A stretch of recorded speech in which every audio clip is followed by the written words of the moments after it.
আল্লাহ রাসূল সাল্লাল্লাহু আলাইহি ওয়াসাল্লাম একবার ওয়াজ করতেছেন, সহিহ বুখারীর বর্ণনা।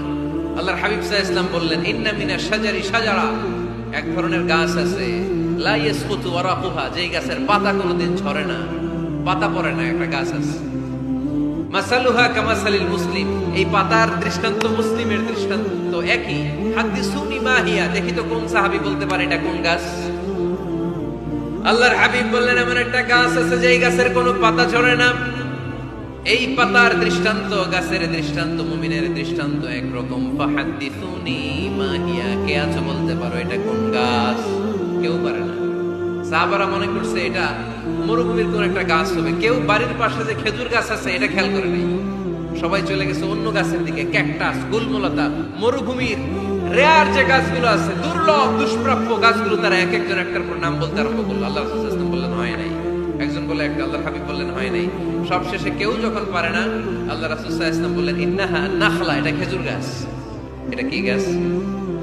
সবাই বলেন কি গাছ? খেজুর গাছ। কেউ পারে নাই।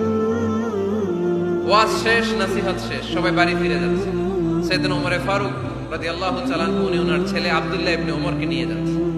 আব্দুল্লাহ ইবনে ওমর হঠাৎ করে বললেন, আব্বা, আল্লাহ রাসূল যখন জিজ্ঞেস করেছিল এটা কোন গাছ, আমি কিন্তু জানতাম এটা খেজুর গাছ, আমি কিন্তু জানতাম। ওমর ফারুক বললেন, বলো নাই কেন? আব্দুল্লাহ ইবনে ওমর বলেন, আব্বা, আপনি পারেন না, আমার চাচা আবু বকর পারে না, মুরব্বী সাহাবারা কেউ পারে না, আমি মাঝখান দিয়ে কেমনে বেয়াদবি করি?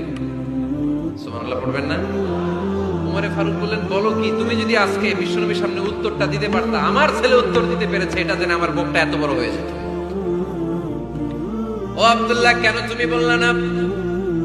আজকে কেউ প্রশ্নের উত্তর করতে পারে নাই, তুমি যদি বিশ্বনবীর সামনে দাঁড়িয়ে প্রশ্নের উত্তর করতে পারতা, আমার বুকটা এত বড় হয়ে যেত। কেন বললা না?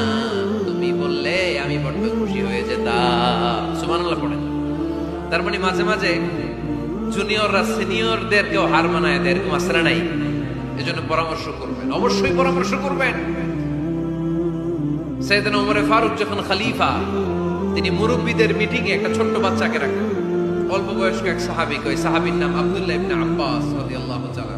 মুরব্বীরা মনে কষ্ট পেলেন, কিরে, এই ছেলের সমান নাতি আছে আমার ঘরে, আমার নাতি আছে, এই ছেলের সমান, এই ছেলেকে কেন রাখে? ওমর ফারুক বললেন, একদিন দেখাই দিব আপনাদেরকে কেন রাখি। ওমর ফারুক একদিন সবাইকে বললেন, ইদা জাআ নাসরুল্লাহি ওয়াল ফাতহ ওয়া রাআইতান নাস ইয়াদখুলুনা ফি দীনিল্লাহি আফওয়াজা। এটা কোন প্রেক্ষাপটে নাজিল হয়েছে আপনারা কে জানেন বলেন তো? এক সাহাবী বললে, এই সূরা দ্বারা বোঝানো হয়েছে আমাদের যখন বিজয় অর্জিত হবে তখন যেন আমরা বেশি বেশি আল্লাহর প্রশংসা করি। ওমর ফারুক বললেন, উত্তর হয় নাই। আরেক বয়স্ক সাহাবী বললেন, আমাদেরকে রব্বুল আলামিন বড় বড় শহর বিজয়ের ব্যাপারে আদেশ দিয়েছে, এই সূরা দ্বারা আমি এটা বুঝেছি। ওমর ফারুক বললেন, হয় নাই। কেউ যখন উত্তর করতে পারে না, ওমর ফারুক বললেন, ও আব্দুল্লাহ ইবনে আব্বাস, তুমি এই সূরার ব্যাপারে কি জানো? আব্দুল্লাহ ইবনে আব্বাস বলেন, হুয়া আজালু রাসূলিল্লাহ, এই সূরা দ্বারা বিশ্ব নবীর আগাম মৃত্যুকে বোঝানো হয়েছে। ইদা জাআ নাসরুল্লাহি ওয়াল ফাতহ, নবী হে, যখন বিজয় আসবে, আল্লাহর পক্ষ থেকে সাহায্য আসবে, ওয়ারাআইতান নাস ইয়াদখুলুনা ফি দীনিল্লাহি আফওয়াজা, আপনি দেখবেন দলে দলে পানের পানির মতো লোকজন কালিমার ছাতার নিচে প্রবেশ করতেছে। তো সবাই যখন কালিমা পড়ে মুসলমান হয়ে যাবে, সবাইকে মুসলমান বানানোই ছিল বিশ্বনবীর মিশন। মিশন যখন কমপ্লিট, নবী থাকার পৃথিবীতে আর দরকার নাই। এই সূরা দ্বারা আল্লাহ বুঝিয়েছেন বিশ্বনবী পৃথিবীতে আর বেশি দিন বেঁচে নাই। চিল্লায় বলেন ঠিক কিনা? ওমর ফারুক ডেকে বললেন, আব্দুল্লাহ, মারহাবা, মারহাবান বিকা ইয়া আব্দুল্লাহ ইবনে আব্বাস। ও আব্দুল্লাহ ইবনে আব্বাস, মাশাআল্লাহ, তাবারাকাল্লাহ। কেউ সঠিক উত্তর না দিতে পারলেও তুমি সঠিক উত্তর দিয়েছো। তুমি এই সূরার ব্যাপারে যতটুকু জানো আমিও জানি ততটুকু। পড়েন সুবহানাল্লাহ। তুমি সঠিক উত্তর দিয়েছো। এই হাদিসগুলো প্রমাণ করে মাঝে মাঝে জুনিয়ররা সিনিয়রদেরকেও হারিয়ে দেয়। চিল্লায় বলেন ঠিক কিনা? এজন্য মাঝে মাঝে বাচ্চা ছেলেদেরও পরামর্শের দরকার আছে না নাই? ঘরে সুখ নাই, শান্তি নাই, কারণ পরামর্শ করেন না তো।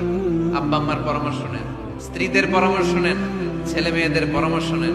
গুরুত্বপূর্ণ সিদ্ধান্ত নেওয়ার আগে পরামর্শ করে সিদ্ধান্তগুলো নেওয়ার দরকার আছে না নাই? পরামর্শ করে ফ্যামিলি মিটিং এ যদি আমরা সিদ্ধান্ত নেই, ওই সিদ্ধান্তে বরকত দিবে কে? আওয়াজ করে বলেন, ওই ঘরটারে বরকতময় করে কে? কয়টা গেল? 7টা। 8 নাম্বার হচ্ছে, প্রত্যেকটা ঘরে এক একটা পারিবারিক পাঠাগার গড়া চাই, ফ্যামিলি লাইব্রেরি। কার কার ঘরে পারিবারিক পাঠাগার আছে দেখি সুজানগরে? মাশাআল্লাহ, মাশাআল্লাহ পড়েন, আওয়াজ করে পড়েন মারহাবা। যাদের ঘরে নাই তাদের ঘরে একটা পাঠাগারের দরকার আছে না নাই?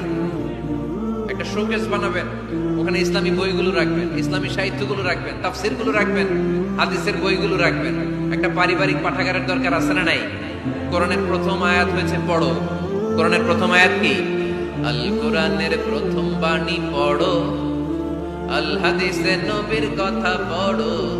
আল কোরআনের প্রথম বাণী পড়ো, আল হাদিসে নবীর কথা পড়ো। পড়ে পড়ে শেখো, শিখে শিখে তুমি তোমার নিজের জীবন গড়ো। পড়েন আমিন। কোরআনের প্রথম কথা কি? ইকরা, পড়ো। কোরআনের প্রথম কথা কি? ইকরা বিসমি রাব্বিকাল্লাযী খালাক, খালাকাল ইনসানা মিন আলাক। ইকরা ওয়া রাব্বুকাল আকরাম আল্লাযী আল্লামা বিল কলম, আল্লামাল ইনসানা মা লাম ইয়ালাম। পড়েন সুবহানাল্লাহ। পড়ো তোমার প্রভুর নামে যিনি তোমায় শিখিয়েছেন। Read in the name of your Lord who has created. পড়ো। পড়ার কোনো বিকল্প নাই, আপনার পড়তেই হবে। বেঁচে আছেন পড়েন, সুস্থ তো পড়েন, অসুস্থও পড়েন, মরে যাচ্ছেন তখনও পড়েন, পড়তে পড়তে মরেন। ও মিয়া, মরার সময় পড়ার দরকার আছে না নেই? মরার সময় পড়বেন লা ইলাহা ইল্লাল্লাহ মুহাম্মাদুর। এটা না পড়লে হবে?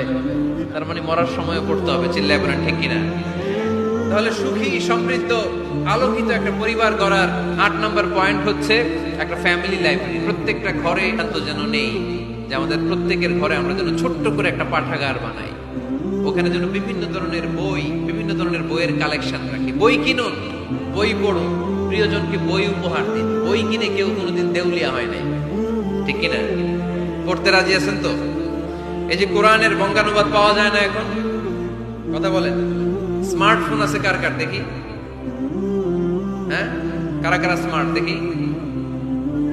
হাজার হাজার স্মার্ট, মাশাআল্লাহ। এই স্মার্টফোনের ভেতরে আল কোরআন নামে বাংলায় কোরআনের একটা অ্যাপস পাওয়া যায়। কথা বলেন, পাওয়া যায় কি যায় না? আজকে থেকে এই অ্যাপসটা ডাউনলোড করে প্রতিদিন 1 আয়াত, 2 আয়াত, 3 আয়াত করে পড়া শুরু করে দেন। বাঁচতে হলে পড়তে হবে, বাঁচতে হলে জানতে হবে, ঠিক কিনা? এই স্লোগান আমাদেরকে শেখায়। এই স্লোগান তো আল্লাহ, এই স্লোগান দিয়েই তো আল্লাহ কোরআন শুরু করছে।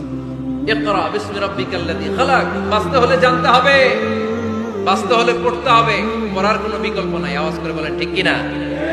সুজানগরের রায়েরা, মোবাইলের অ্যাপসের ভেতরে আমরা কোরআন রাখতে রাজি আছি তো সবাই? হাদিসের অ্যাপস ডাউনলোড করতে রাজি আছি তো?